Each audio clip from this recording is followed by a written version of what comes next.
Hey y'all, welcome to Andrea's Cocina. Today we are making a refreshing cóctel de frutas that's super easy and perfect for summertime. That's alright, you don't need it. Jello's not a fruit. This recipe is so foolproof because you can add all of your favorite fruits and you can customize the sweetness, which I will talk about a little bit later.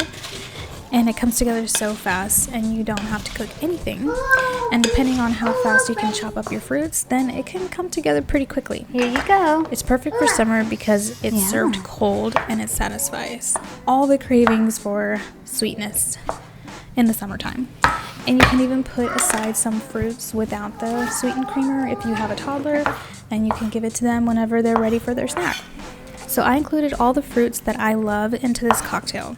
So I have red and green grapes, red and green apple, peaches, mandarins, strawberries, pineapple, and you can pretty much add or take away any fruit that you want to. So for the sweetener, I poured 1 can of evaporated milk, 1 can of condensed milk, 1 small container of sour cream, and half a cup of plain Greek yogurt. If you don't want the creamer to be so sweet, then you can just add a half the can of sweetened condensed milk, and you could taste it at the end to see if it's sweet enough. And if you want it to be more sweet, you can always keep adding the rest of the can of condensed milk.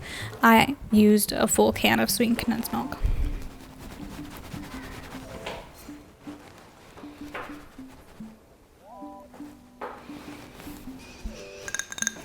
So at this point in the video, I'm completely out of breath, if you can't tell, and I was so excited to try it.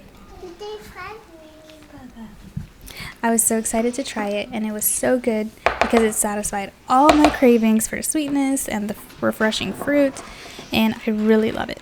Thank you guys so much for watching. I'll see you in the next one. Bye. Say hola. No.